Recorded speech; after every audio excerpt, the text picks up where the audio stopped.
ओम श्री परमात्मने नमः। श्रीमद् भगवद गीता चैप्टर 2 श्लोक नंबर 3 की संस्कृत और हिंदी में व्याख्या और इसके बारे में ग्रुप डिस्कशन। श्रीमद् भगवद गीता शुरू करने से पहले आइए सुनते हैं यह श्लोक। कायेन वाचा मनसेन्द्रियैर्वा बुद्ध्यात्मना वा प्रकृते स्वभावात् करोमि यद्यत् सकलं परस्मै नारायणायति समर्पयामि। आइए जानते हैं इसका मीनिंग।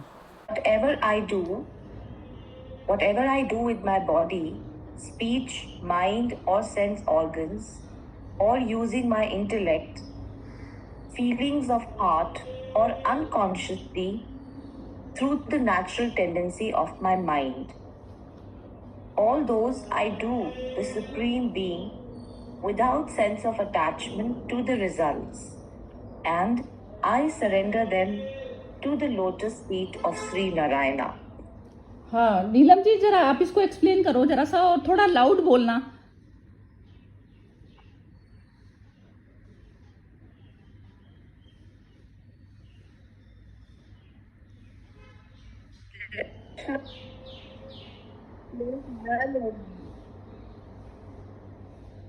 नहीं लोग मेरे पास है। चलो कोई और एक्सप्लेन, चलो कौन करेगा इसको एक्सप्लेन? बिम्मी जी आप करिए, एक्सप्लेन करिए इसको। इसमें ये है कि जो कुछ भी मैं करूं और वो सिर्फ जैसे जो मैं करूं वो मेरा जो कर्म उसे बॉडी तक लिमिटेड नहीं, जो मेरा बोल, मेरी वाणी, मेरी सोच और सेंस ऑर्गन जब वो कह रहे हैं वही जो मैं वही और भी बाकी सेंस ऑर्गन देखना, फील करना, उन सब का, और यूजिंग माई इंटेलेक्ट, या मैं कहीं अपनी माइंड को ज़्यादा यूज करती हूँ, या कहीं मैं अपने हार्ट को, जो कुछ भी मैं करती हूँ, मतलब जो भी मेरा वो, और ये सब कुछ पहले तो वो जो है मतलब जो अंदर सोच से आएगा, consciously through the natural tendencies of my mind, all those that I do for the supreme being, मतलब वही समर्पित है उसका। और इसमें मेरा से वो ये भी कहना चाह रहे हैं कि आप इतने वो हो जाओ कि वो जैसे एफर्टलेसली वो सब कुछ आप पे निकले, हर चीज में, हर कर्म में, हर सोच में, हर वाणी में आपका एक ग्रैटिट्यूड का, समर्पण का भाव हो, और अनकॉन्शियसली भी कर रहे हो आप, मतलब जैसे वो अनकॉन्शियसली ही करना है मेरे हिसाब से तो कोई भी काम, क्योंकि तभी वो एफर्टलेस होगा। बहुत ज्यादा कॉन्शियस हो गए, मतलब वो हर चीज में इतना, तो वो ऐसे हो गया, एफर्टलेस हो जाए आपका पूरा काम। And I do for the supreme being without sense of attachment to the result, surrender them to the lotus feet of Shri Narayan, वही विद ग्रैटिट्यूड, समर्पण के साथ, और हर चीज में वही एफर्टलेस होके आप अपना काम कर रहे हो, वो हर चीज में वो रिफ्लेक्ट हो आपका, वो जैसे अपने वो जैसे it becomes a part of your DNA. हाँ बिल्कुल बिल्कुल, ये अनकॉन्शियसली जो आपने जो शब्द यूज किया ना, बहुत अच्छा यूज किया। अनकॉन्शियसली भी आप मतलब उस पर सरेंडर भाव आपका अनकॉन्शियसली आ रहा है तो एफर्टलेस होगा वो। बिल्कुल बढ़िया बोला आपने, ये चीज पॉइंट बहुत जबरदस्त है, अंदर से वो क्लैरिटी पूरी आ चुकी। हाँ जी पूर्णिमा जी बोलेंगी क्या आप? हाँ जी, मुझे एक मोटी बात तो ये है कि शरीर से जुड़ाव नहीं है। आप देयर इज नो मैं हियर, तो जब आप मैं हट के अपने आप स्वाभाविक रूप से जो कुछ हो रहा है और जो आपका स्वभाव है, उस स्वभाव मतलब आप और वो एक ही हो गए और स्वभाव में आ गए, तो जो हो रहा है वो फिर होता चला जाएगा, और देयर इज नो शरीर से कोई कनेक्शन नहीं है। और जो आपने अभी बोला अनकॉन्शियसली, तो वो तो जब आप पेंट कर रहे हो ना, तो उसमें कोई कॉन्शियस एफर्ट नहीं है, वो जो पेंटर है वो अपना पेंट करता जा रहा है, मूर्तिकार अपनी मूर्ति बनाता जा रहा है, तो वो जिसमें कोई मैं नहीं है, शरीर नहीं है। तो जब शरीर नहीं है तो सेंसेस के साथ भी आपका connection, so you are at that higher consciousness जिसे बोलते हैं, तो वो आपका होता चला जाए। दैट्स व्हाट आई ठीक है। I'm not body. I'm not body हाँ anymore. हाँ, बिल्कुल बिल्कुल बढ़िया है ये वाला। बस ये जिसने ये वाला श्लोक समझ लिया ना, तो गीता या कोई चीज कोई समझने में। हाँ मोना, कुछ बोलना चाहती हो क्या तुम इस बारे में? ये जो हम मतलब इसमें ये जो मतलब फिजिकल जो भी कुछ हो रहा है, ये सब कुछ भी भगवान के समर्पित करता हूँ मैं। और इसमें मेरा कोई वो नहीं है, मतलब इसमें कोई फल की इच्छा नहीं है, मतलब बिना फल की इच्छा के भगवान को समर्पित होता है जो भी फिजिकल होता है। यही समझ में आया। हाँ ठीक है, बिल्कुल बढ़िया। हाँ जी नीलम जी, आप बोलना चाहेंगी? बस तो ये है ही नहीं, आप सुबह भेजते हो ना, सुबह तक मैं दूसरे तरफ मेरा ध्यान होता है। अच्छा चलो ठीक है। नहीं नहीं, सुबह नहीं भेजा, चलो ठीक है, कोई बात नहीं। वैसे तो एक्सप्लेन ये अच्छे तरीके से हो गया। तो अब ये गीता का सेकंड अध्याय का हम लोग ये थर्ड श्लोक आपके कहने से वो स्टार्ट कर रहे हैं। तो बिम्बी जी संस्कृत पढ़ोगी? आप पढ़ लीजिए।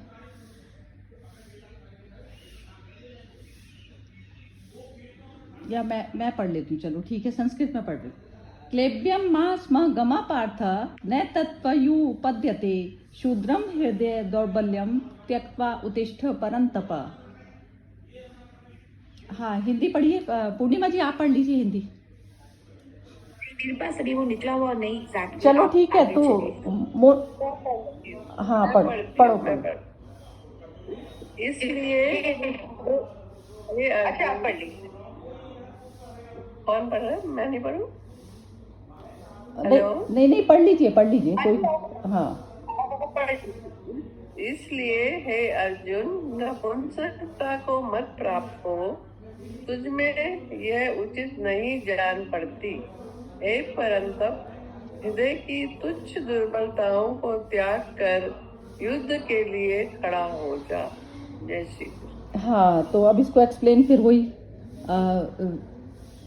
एक्सप्लेन करिए। बिम्बी जी आप ही करिए एक्सप्लेन इसको।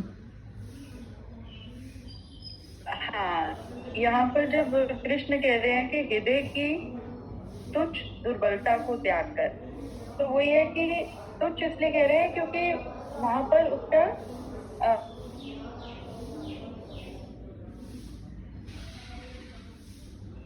ये आपकी आवाज चली गई।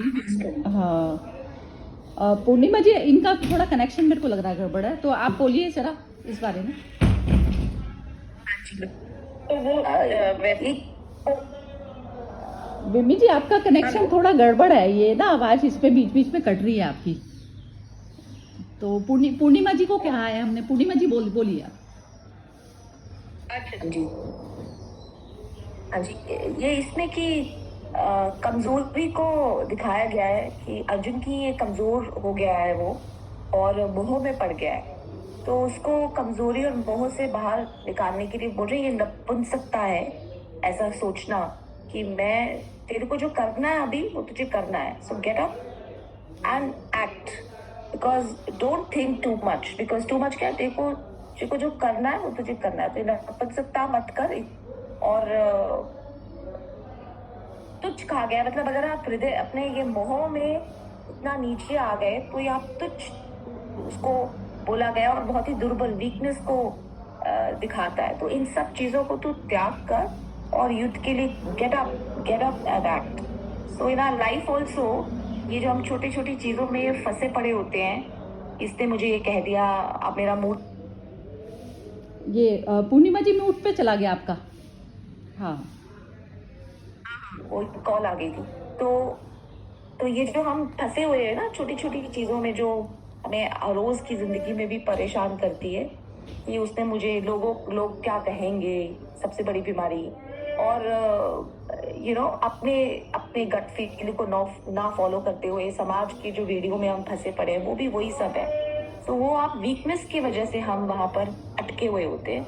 So ignore that. एंड वो विवेकानंद का बहुत अच्छा एक आर्टिकल है, इसमें भी उन्होंने यही बोला है, gate up and act. So this is what I understood broadly. हाँ एक्ट से पहले, हाँ बिल्कुल ठीक है, नपुंसकता वही होगी। एक्ट का मेरा मतलब एक्शन, एक्ट का मतलब कि जो तेरा कर्तव्य है वो तुझे करना है, वो करना है। जो सामने है उसको उसको तो खड़ा हो जा मतलब मन से वो हो गया ना, डिप्रेशन में चला गया है। तो मन से तू उत्साहित और एंथुजियाज्म में रहे और तुझे जो करना है वो तुझे करना है। सो खड़ा हो जा का मतलब ये कि मन से मत बैठ जा, मन से मत उदास नहीं होने की जरूरत। हाँ, तो ये इस पे ना ये निकल के आता है, इसमें ना ये निकल के आता है, जैसे एक तो हम जो एक्शन को एक्शन समझते हैं ना, जो हमारी बॉडी जो एक्शन में आती है, तो एक तो हो गया फिजिकल एक्शन, लेकिन एक्शन वो तभी से स्टार्ट हो जाता है जहाँ पर मन पे कोई भी चीज़ आ गई। मतलब ये ना मेडिटेशन जिसको कहा जाता है ना, तो मेडिटेटिव मोड आपको हमेशा रखना पड़ेगा यदि आप 100% चाहते हैं तो वो जो भी थॉट आया है आपके माइंड में, तो उसी थॉट को निकालने के लिए आपको करना पड़ेगा। तो वो थॉट को जो निकालने, जब देखा आपने कि जैसे गार्बेज आके पटका, मेरे माइंड में कुछ गार्बेज आया, उसी समय हटाओ, उसी समय उसका जो है चालू कर दो। हाँ, तो उसको कर्म योग मतलब, हाँ, सोचने से भी। गार्बेज जैसे आप बोल रहे हो ना, कोई ऐसा नेगेटिव थॉट आता है या कोई नेगेटिव एक्सपीरियंस बनता है, तो आप उससे अटैच हो जाते हो, तो आपका शरीर भी काम नहीं करता, शिथिल सा हो जाते हो आप ना ऐसे, because again you got attached. So again you have to remember, अपने को याद दिलाना है कि जैसे आपने बोला मन की स्थिति को ऐसा रखना है 24/7 कि वो आके हवा का झोंके की तरह निकल जाए। नहीं, वो अच्छा भी नहीं, ये पॉजिटिव का नहीं, वो नेगेटिव का नहीं है लेना देना उससे। नेगेटिव पॉजिटिव दोनों ही बार होंगे, वो भी अटैचमेंट तो किसी भी चीज से ठीक नहीं है ना। मैंने कुछ मैं नहीं आना चाहिए, कुछ अच्छा काम हुआ तो भी उससे अटैच नहीं होना है। हाँ हाँ, जो अच्छे भी माइंड में जो चीज आई ना, तो उसको आपको अच्छे को भी अच्छा, मतलब अच्छा और बुरा तो कुछ होता नहीं है एक्चुअली, अच्छा बुरा कुछ नहीं होता, ये नजरिए का फर्क है। हाँ हाँ, अच्छा बुरा कुछ नहीं होता। अच्छा बुरा तो अब युद्ध कोई कह दे बुरा है, बुरा थोड़ी ना है वो। विम्मी जी ने जो आपने कल कमेंट भेजी थी ना, वो सिंह साहब की उस पर जो भेजी थी कमेंट, वो बहुत ज़्यादा बढ़िया थी, उसमें एक्शन बहुत अच्छा था वो। हाँ, तो और कोई बोलना चाहता है तो बोलिए इस बारे में, इसी श्लोक के बारे में कोई बोलना चाहता है तो। हाँ जी, एक एक करके बोलिए। मोना बोलना चाहती हो, बोलो जल्दी। नहीं। अच्छा, चलिए नीलम जी बोलेंगी। हाँ जी, नीलम जी बोलिए आप। हाँ जी, जय श्री कृष्ण। मैं तो अभी ये सेकंड श्लोक, जो अभी श्लोक पढ़ा है उसी पे फोकस हूँ। उसमें ये क्या कह रहे हैं, आवाज आ रही है ठीक से? हाँ, थोड़ा सा लाउड करके बोलिए। हाँ, उसमें ये कह रहे हैं कि अर्जुन जो है वो गांडीव, अपना धनुष वगैरह सब छोड़ के, पीछे जो डिस्कशन हुई है ना, छोड़ के वो रथ के पीछे बैठ गया। तो उसको मोह है अपने रिश्तेदारों से, वो उसकी जो उसके विचार है वो तुच्छ है, तुच्छ इसलिए कि वो अपना धर्म छोड़ के और मोह में पड़ गया है। इसी तरह हम भी संसार की छोटी छोटी चीजों में उलझ जाते हैं और उसके मोह में पड़ के जो हमारा धर्म है उसको भूल जाते हैं। हमारा धर्म क्या है इस समय, कि हम जो एक तो सांसारिक धर्म है और एक असली धर्म क्या है कि हम जीवात्मा को परमात्मा से मिलना है। जब उस धर्म को भूल जाते हैं तो कुछ विचार है, बाकी सारे विचार जो है वो तुच्छ हैं। उन सब का मोह छोड़ के हमको शुद्ध बुद्ध परमात्मा की तरफ बढ़ना है और अपनी जो सांसारिक ड्यूटी इस समय दी हुई है उसको निर्लेप भाव से करना है, निष्काम भाव से करना है, किसी फल की इच्छा नहीं करनी है, ये समझ। हाँ, बिल्कुल ठीक है। हाँ जी, दीपा बोलो आप। हाँ जी, बिल्कुल सही बात है। अगर हाँ, मतलब कि एक्चुअली मैं खुद ही इस चीज से, हम सब सोचते हैं कि भाई मगर हाँ, श्री कृष्ण ने क्या ये तुच्छ है, क्योंकि हम सब मोह में ही जो भी करते हैं तो उसका हमको रिपरकशंस उसके जो भी होते हैं वो हमें अपनी लाइफ में दिखने को आते हैं, कि लगता है कि हाँ उस टाइम सही निर्णय लेते तो बेटर रहता। तो बस क्योंकि मोह के कारण हम वो निर्णय नहीं ले पाते, तो इसलिए वो श्री कृष्ण ने कहा कि अब तो सामने आ ही गया, अब तो इससे कोई मतलब देयर इज नो एस्केप। तो और उस समय अगर आप सोचो कि मैं भाग जाऊं और मैं उसको करूं तो वो तुच्छ है। तो ये विचार ही तुच्छ है कि मैं अब इससे बच सकता हूँ। तो उस समय अगर युद्ध एकमात्र उपाय है तो वही करना चाहिए। अच्छा, तो इस पे दीपा जरा इसका भी आंसर बताओ। ये मेरे लिए मेरा धर्म कैसे डिसाइड होएगा कि मेरा धर्म क्या है? एक तो दो चीज होती है कि एक तो शास्त्र डिसाइड करता है, क्योंकि शास्त्र विहित कर्म होता है कि ये करो और ये मत करो। पर आजकल किसी को शास्त्र का ज्ञान तो है नहीं, मतलब इतना है नहीं। दूसरी बात कि वो उस समय जो सही है वो वही धर्म है, मतलब क्योंकि हर एक का धर्म अलग है और धर्म है तो एक ही, मगर फिर भी समय के अनुसार अलग है। जैसे कि 4 पुरुषार्थ है, धर्म अर्थ काम मोक्ष। तो पहला उस 4 मोक्ष का पहला जो पुरुषार्थ है वो धर्म से ही शुरू होता है, धर्म से कभी शुरू नहीं हो सकता वो। तो चलिए इसीलिए मतलब हाँ जी। नहीं नहीं तो ये ऐसे मुझे नहीं लगता है नहीं कि ये वो जो आपने जो बोला ना, चलिए एक बार इनसे भी बिम्मी से भी जरा इसकी राय लेते हैं। हाँ पूर्णिमा, हाँ मुझे वो ये जो चेक पॉइंट कैसे पता चले कि ये मेरा धर्म क्या है? मुझे कैसे पता? मुझे किसी ने थोड़ी ना बता के रखा है। हाँ तो हाँ वो यही मैं अभी मैं बोलती हूँ इसके बारे में, लेकिन ये पहले बिम्मी जी से भी जरा एक बार पूछते हैं, क्योंकि मेरे को ऐसा लग रहा है कि जैसे 2-3 साल हो गए करते हुए में, तो क्लैरिटी आ जानी चाहिए अभी तक। हाँ जी बिम्मी जी, जरा आप बताइए इसके बारे में कि मेरे को अपना धर्म डिसाइड करने में कैसे करना पड़ेगा। हाँ, वो चेक पॉइंट वो मेरा अपना ही है। ये जो हम सब कुछ पढ़ते हैं, किताबें पढ़े हैं, इस तरह से सत्संग करे हैं, ये हमें डेफिनेटली एक सही पाथ दिखाते हैं और हर बार ही हमें मतलब सही पथ पर रहने के लिए एक तरह का मार्गदर्शक है।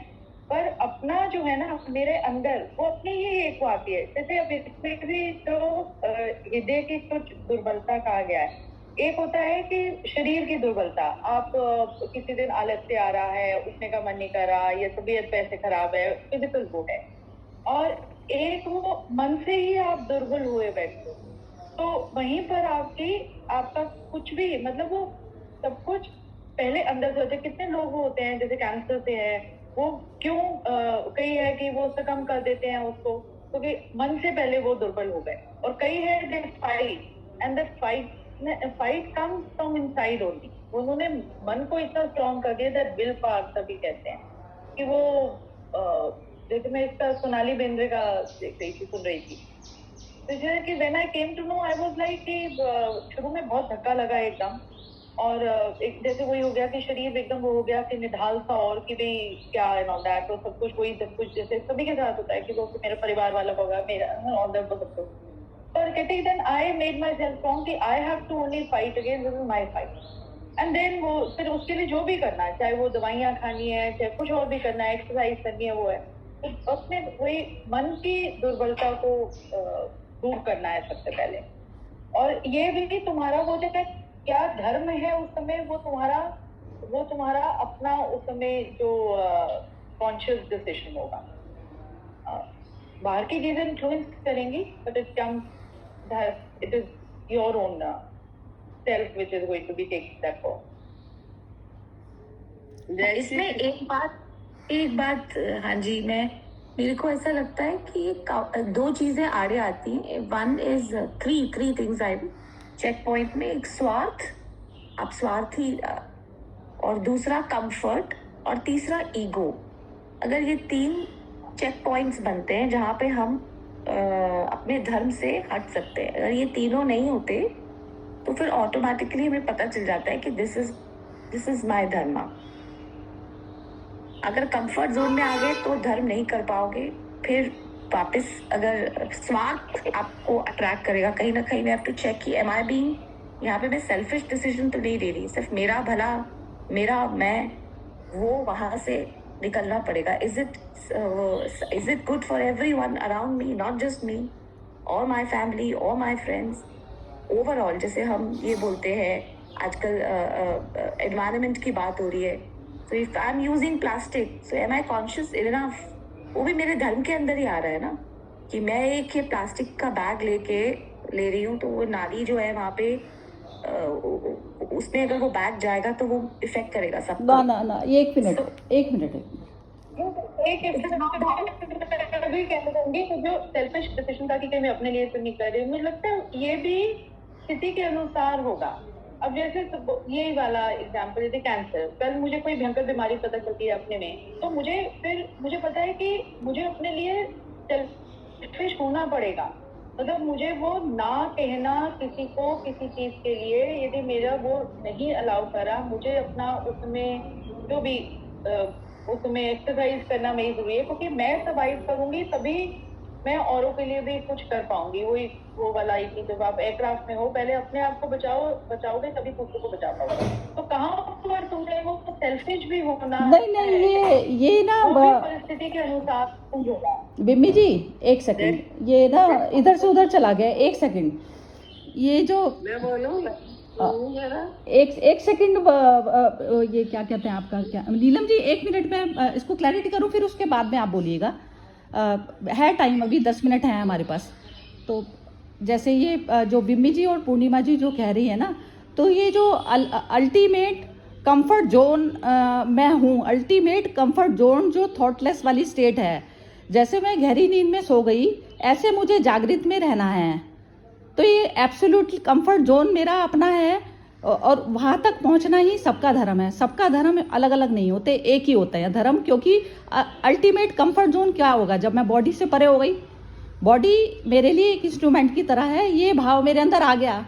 अब जो शरीर को मैं माने बैठी थी, तो पहले मैं कंफर्ट जोन में पहले अपने में जाऊंगी ना, तो वो जैसे ही मेरे को जो अब भारी, अब मेरा भी शरीर भी है, तो अब शरीर के लिए कुछ नहीं किया जाता, कुछ भी नहीं करा जाता है, वो बॉडी भाव से ही मेरे को दूर जाना पड़ता है। तो एक तो ये जो तीन जो बताए ना पूर्णिमा जी, जो आपने 3 बताए थे पॉइंट्स, तो 3 नहीं, वो एक ही है, ईगो ही है बस। तो ईगो जो जब हम शरीर भाव में आते हैं तो ये सारा खेल शुरू होता है। तो दूसरों की तो बात ही नहीं है। पिम्मी जी ने बोला कि दूसरों का है लेना, दूसरों का कुछ भी लेना देना नहीं है। मैं यदि शून्य भाव में चली गई तो शून्यता में जाना ही एक अल्टीमेट धर्म है सबका। अब उसमें बीमारी मेरी अपनी क्या है? मेरे को बीमारी, मैं शरीर के साथ में जुड़ी हुई हूँ, तो पहले मेरी वो बीमारी है, या फिर मेरे को कंजूसीपन मेरे अंदर हावी है, वो चीज़ मेरे अंदर बीमारी है, या मेरे अंदर मोह, तो पहले अपने अंदर की मन की कि जो आपके कर्म करने में आड़े आ रही है चीज़, कोई आपको कर्म परफॉर्म करना है और उसमें जो आपकी बीमारी बन के, शरीर रूपी कोई भी बीमारी आपके उसमें बीच में आ रही है। शरीर भाव में रहेंगे तभी तो आपको पैसा बचाने का भी रहेगा, फिर उसमें जो है अपना पराये का भी भेद रहेगा। तो सारी बीमारियां जड़ की जो होती है वो जड़ से ही शुरू होती है। तो ये मतलब है। तो कंफर्ट जोन दूसरों के उससे नहीं, मेरा अपना कंफर्ट जोन किस में हुआ? मेरा यदि बाहर में मैंने कोई मनुष्य बहुत वैसा देखा जो बिल्कुल हैंडीकैप या कोई एंड टू माउथ है, तो वो मेरा अपना अनइजीनेस में मैं गई हूँ कि उसको फिजिकल परेशानी है, तो मैं फिजिकल कंफर्ट में रह रही हूँ, तो मैंने उसको देने का प्रयास किया। तो वो मैं अपनी ही अवस्था को 0 लेवल पर लाना चाह रही हूँ। मेरा उससे लेना देना नहीं है कुछ भी, मैंने दिया नहीं दिया वो नहीं। यदि मेरे मन पे बोझ बना है तो मुझे अपने कंफर्ट जोन में जाना है, तो वो शरीर भाव से जो ऊपर है। अब जो सोनाली बिद्रे की भी जो करी, एक ना शरीर भाव वाला होता है, शरीर भाव वाले में एक विल पावर की जाती है कि जो है मुझे अपना शरीर को ठीक बनाना है किसी भी तरह, बाय हुक और बाय क्रुक, ये चीज़ होती है। एक सन्यासी की दशा होती है जो रमन महर्षि की थी, तो वो कहते थे ये प्रकृतिगत जो भी चीज़ें हो रही हैं तो वो प्रकृति को करने दो, इसमें जो भी कुछ जो क्योर करना है, क्योंकि उनके मन पे वो प्रकृति हावी नहीं हुई। एक वो दशा होती है। तो योगी की वह दशा होती है, तो वो जो उनके जो सारे फॉलोअर्स थे या भक्त थे, तो वो उनका इलाज करा देते थे, तो वो इलाज भी वो भक्तों के कंफर्ट लेवल को करने के लिए कराते थे, ना कि उनका अपना मन था। तो एक ये वाली दृष्टि होती है। तो ये जो अब हम जो पढ़ रहे हैं, हमें अपने उस पे जाना है। कंफर्ट जोन मतलब जो अल्टीमेट कंफर्ट जोन में जाके हमें बैठना है। जो भी मेरे मन में विचार आए, माइंड में जो भी विचार आया है मेरे, तो उस चीज़ को मेरे को ख़त्म करना है। तो मेरी सुषुप्ति वाली अवस्था मेरी जागृत में भी रहेगी। तो ये पर्पस होता है हमारी लाइफ का। हाँ जी, तो अब बोलिए। अब नहीं, उसमें मैं थोड़ा सा, वो ठीक है, वो शरीर का है कि जब वो ये जो सोनाली बिंदे वाला, और जो आप कह रहे हो कि योगी लोग एक जो मतलब है भी बीमारी, तो वो उन्होंने वो छोड़ दिया, वो इलाज नहीं करा रहे। तो उसमें मेरे ख्याल से यदि कोई इलाज करवा भी रहा है तो उसके अंदर वो सिर्फ फिजिकल वाली वो बात नहीं है, अपने मतलब अपना भी तो है, अपने आप को तुम कितना स्ट्रांग बना रहे हो कि I have to fight against it. मेरे सामने ये स्थिति आई है, मुझे जो है ठीक है वो फिजिकल लेवल पर है, पर अंदर भी पूरा ही सब कुछ गड़बड़ हो रहा है। और तो या एक तो ये है कि मुझे बीमारी आ गई और मैं ठीक है जी जो हो रहा है होने दो, अब तो बनना ही है तो जी चल पड़े वो। एक है कि I am fighting against it बिल्कुल and I feel what is wrong is that yes I want to live. मतलब मुझे मतलब व्हाई शुड आई थिंक कि मतलब ठीक है मुझे कोई बीमारी हो गई है तो मुझे मरना है और ठीक है नहीं वो तो मैं भी समझ गई। I want to live this life. I want to enjoy this every moment. बिल्कुल ठीक बात है ये। मुझे लगा कि वो भागू नहीं उस स्थिति से और मैं लड़ूं उससे, जो भी कुछ मेरे ऊपर फिजिकल या मेंटली जो भी ट्रॉमा जो भी कुछ हो रहा है, I have to fight in every situation. नहीं बिल्कुल ठीक बात है ये वाली जो आपने बात करी ना, तो वो बिल्कुल ठीक है, क्योंकि वो मेरी बॉडी भी जो मुझे चू चू कर रही है तो वो मेरे मेडिटेटिव मोड को खत्म कर रही है। तो उसको शांत करने के लिए मैं उसको शॉर्ट टर्म मेडिसिन भी दे के शांत करती हूँ। तो उसमें लेकिन यदि शरीर भाव में ही इंसान लिप्त है तो वो जैसे 10 जगह धक्के खाता है कि ये वाला ट्रीटमेंट करा लो, वो वाला करा लो, उसमें चले जाओ होम्योपैथिक। तो वो कहता है सडन जो परेशानी आई है तो उसको पहले करके किया जाए तो माइंड जो शांत रहेगा तो उसमें अपने आप ही आपकी बीमारी वैसे ही गायब रहेगी ना। तो वो बीमारी जो हम उत्पन्न करते हैं वो बेसिकली होती तो हमारे अपने माइंड से है। इवन कैंसर जैसी भी जो बीमारियां होती है वो भी हमारे माइंड से की उपज होती। बिल्कुल ठीक बोला है आपने, ये मतलब गलत नहीं है, मतलब बस लेकिन मैं यही बताना चाह रही थी कि एक शरीर भाव में छोटे से बच्चे को, वो तो अभी उसको उतनी समझ भी नहीं है, उसका कौन सा माइंड जो वो बीमारी सह रहा है, उसका माइंड नहीं बीमारी सह रहा। तो हमको हिंदू उसमें पता है ना कि माइंड ही तो दोबारा जन्म लेता है ना। माइंड जो हमारा इनकम्प्लीट माइंड है वही तो वापस आया है ना, उसने वस्त्र दूसरे पहन लिए, बस इतना ही तो फर्क है। जैसे एक रात को सो के उठता है, मॉर्निंग में उठता है, तो जो माइंड पूरी तरह से जो पूरे पूर्णता में समर्पित नहीं हुआ, हमारा जन्म का पर्पस ही ये है कि हम अपनी पूर्णता को प्राप्त करें। तो इसमें योगीज की जो उम्र होती है वो लंबी भी होती है, ऐसा नहीं है कि जैसे उनकी उम्र जो है खत्म हो जाती है। यदि आपने जैसे ये पाथ आपने ले लिया और आपकी संकल्प शक्ति इस तरीके की है कि मैं पूर्णता में जाऊं, शरीर को छोड़ूं, अब मेरे को दोबारा नहीं आना इसमें, तो आपकी उम्र का जरूरी नहीं है कि आपकी उम्र इसी समय जो लिखी गई।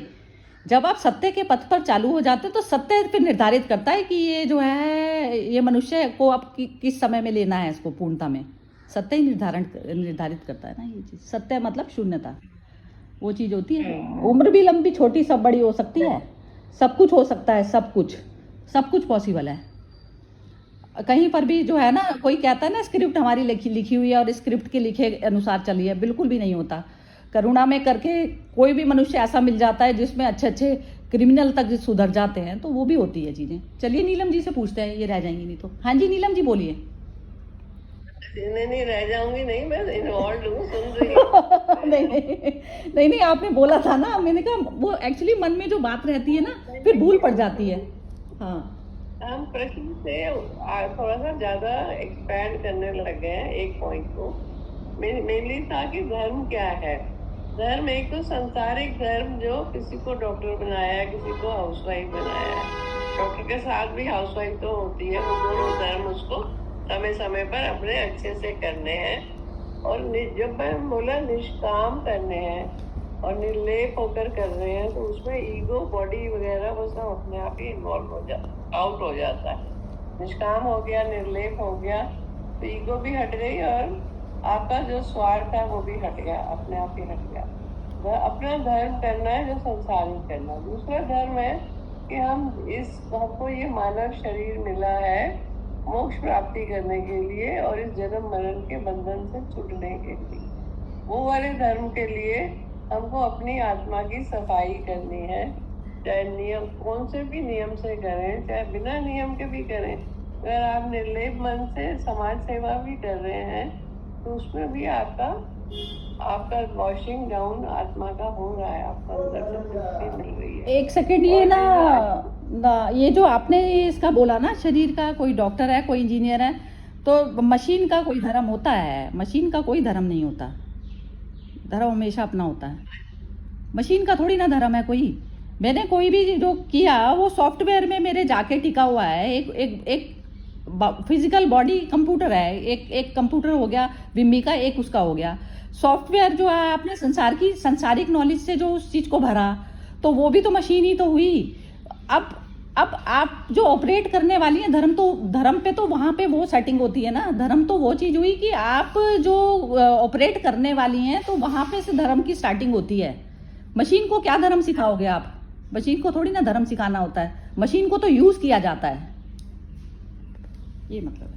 100% डाल के जो आपका ड्यूटी दी गई है वो करनी है। वो तो दुनिया में आए हैं तो शरीर की जो ड्यूटी है वो तो करनी है ना, उससे हट नहीं सकते हम। ये मेरा ख्याल है। हाँ तो चलिए हाँ एक या दो से और पूछते हैं अभी। हाँ दीपा जरा बोलो, आप बोलो।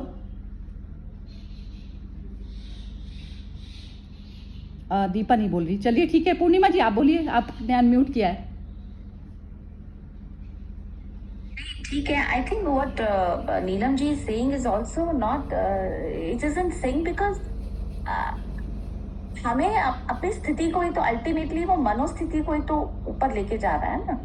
टफ सिचुएशंस में आपका मन करता है यार ये क्या हो गया, अब मैं इसको कैसे करूं, तो वो आपको 100% देना है। और वो मनोस्थिति जब वहां आएगी तो फिर वो एफर्टलेसली होगा। अगेन वो मनोस्थिति की कहानी है। और शरीर से जहां शरीर से लिंक हुआ तो आप अपने सोल लेवल से डिस्कनेक्ट हुए और फिर वो भार लगना शुरू हो जाता है, फिर वो बहुत बड़ा पहाड़ लगना शुरू हो जाता है, कुछ भी हो। So 100% will also come when you are disconnected with the very main which is body. तो वो समझना है और उसमें रहना है 24/7। Then you are in that meditative state and then whatever comes will not bother you much and you will do it। और आपको ऐसा 100% 90% महसूस नहीं होगा क्योंकि वो हो ही जाएगा अपने आप। जो अपना है। एक मिनट बिम्मी जी की भी सुन लेते हैं जरा सा भी। हाँ जी बिम्मी जी जरा बोलिए आप। मेरे हिसाब से धर्म तो सबका एक ही है, मतलब धर्म में आप नहीं वो कर सकते, धर्म एक ही है, पथ अलग हो सकते हैं, सबका अपना अपना उस परिस्थिति के अनुसार के अकॉर्डिंग, पर द अल्टीमेट गोल या अल्टीमेट जो धर्म है वो तो सबका एक ही है। और सबका अपने अपने, जैसे कोई डॉक्टर हुआ या वो हुआ, वो अपने अपने एक किरदार निभा रहे हैं। पर जहाँ पर वो धर्म की बात आई कि यदि मैं डॉक्टर के में हूँ तो मुझे उसमें अपना 100% उसमें करना है, मैं लॉयर हूँ तो वो जो है हर चीज में आप, तो जो बॉटम लाइन जो है आपकी वो धर्म की, वो तो सभी में सेम ही। आप स्थिति के अनुसार जिस उसमें हो, आप जिस किरदार में हो, आपको उसमें से आपका प्रोसेस निभाने का डिफरेंस हो सकता है, but the ultimate goal remains the same for all। ये जो मन बनता है ना, नहीं ये तो ठीक ही बोला कि जो है 100% ना उस चीज़ को कहा जाता है कि जैसे 100% मनुष्य जब होगा जब वो शरीर भाव में नहीं हुआ। तो ईगो इसमें मेन ना रोल प्ले करती है, ईगो। तो जो माइंड जब माइंड के साथ में अटैच हो गया शरीर भाव, तो वो बस वहाँ दिक्कत आती है। तो वो जैसे अब शरीर किसी का कंफर्ट लेवल में नहीं है और उसके बाद में कोई पेशेंट आ जाता है, तो जब वो शरीर भाव से ऊपर होता है तभी उसको गाइड कर पाता है ना। वो अपने शरीर को इतना महत्व नहीं देता उसको, क्योंकि उसको पता है ये शारीरिक जो भी कोई परेशानी आई है, लेकिन मेरी जवान तो चल रही है। अब जैसे जब भाटिया जी वो लेते थे सेशन, तो कोई इंसान ये बताता था कि मेरे जुकाम था ये, या मेरे वो था परेशानी थी, तो उसमें किसको आई है बीमारी? शरीर को आई है ना। तो उसमें यदि इंसान की इच्छा शक्ति प्ले करती है रोल। अब इच्छा शक्ति में जब आप आधे अधूरे मन से कोई भी चीज़ जो कर रहे हो, तो वो आधा अधूरा मन आपका जो है वो जब तक शरीर भाव है तो वो आपको रोके रखेगा। जब शरीर भाव से आप ऊपर उठ गए और आपको पता है कि मेरे को अपना भले के लिए करना है, तो आप 10 मिनट का सेशन भी आप अच्छी तरीके से अटेंड करेंगे, क्योंकि वो मुक्ति आपको देता है। मतलब जो अल्टीमेट रेस्ट है माइंड का, पीस ऑफ माइंड जो है वो देता है। तो वो नॉलेज जब तक हमें अपनी नहीं होगी ना, तो जो ये जैसे जो भी मटेरियल जगत की जो नॉलेज मैंने अपने ली हुई है, मेरे उसमें ब्रेन में भरी हुई है, तो ब्रेन वाला जो ब्रेन भी तभी तो एक्ट करेगा जब मेरा मन एक्ट करेगा। अब मन मेरा यदि शून्य में नहीं बैठा तो वो मन फिर वो बीच में बाधा देता है ना बार बार। ये है, जैसे मेरा आलस्य उस समय हावी हो जाएगा यदि मेरा मन जीरो में नहीं बैठा। आलस्य मेरी टेंडेंसी है कि मैं आलस करती हूँ, तो वो मेरे ऊपर हावी हो जाएगी ना वो टेंडेंसी, तो वो दुर्बलता को कह रहे हैं। नपुंसकता उस चीज़ का हुआ, मतलब कि जिस मोमेंट में जो चीज़ जरूरी है उस मोमेंट में वो एक्ट नहीं हुआ, तो आप नपुंसकता को प्राप्त हुए। कि आपको नॉलेज है या फिर आपको घर का काम आता है तो मतलब हुआ इसका। तो सारी जगह ना ईगो का हाँ, वो मन से नपुंसक वाली ही बात है। हाँ, शरीर से हाँ। तो शरीर भाव उतना ही है। अब मन से वही दुर्बल हो गए तो वो फिर वो उसका तो होगा ही, कैस्केडिंग इफेक्ट आपके शरीर पर भी होगा ही। मतलब कितनी बारी होता है, जैसे मतलब वो पर्सनल उसमें कि कहीं जाना ही का हो रहा है, पर वो मन से नहीं जब आ रहा तो वो अपने आप ही कौन जाए, तो वो मतलब आप सोचोगे यदि आप मन से दुर्बल हो रहे हैं तो वो अपने आप ही शरीर में ऐसा लगेगा ओ आज तो ये हो रहा है वो हो रहा है, और आप फिर वो 10 बहाने आपके वो हो जाएंगे। और जहाँ मन आपका स्ट्रांग हो गया फिर सब कुछ हाँ पॉसिबल हो जाता है। 100% मन को 100% मन को अपने साथ में करना है। अब मेरे को बैगेज ही उतारने का मन नहीं है, कोई भी मोह में मैं बैठी हुई हूँ कि मेरा अपने बच्चे से मोह करे बैठी हूँ, तो वो 100% भी मन मेरा तभी मैं उतारने की कोशिश ही नहीं कर रही हूँ उसको। मेरा 100% मन ही नहीं है, मैं तो उन विचारों में खोए रहना चाहती हूँ। ये भी तो होती है ना। हाँ, तो पूर्णिमा जी चलिए कंक्लूड कीजिए आप बोल के फिर। अच्छा, ये मोना बोली नहीं आज, चलो मोना आप बोलो, इस बारे में क्या बोलती हो, बोलो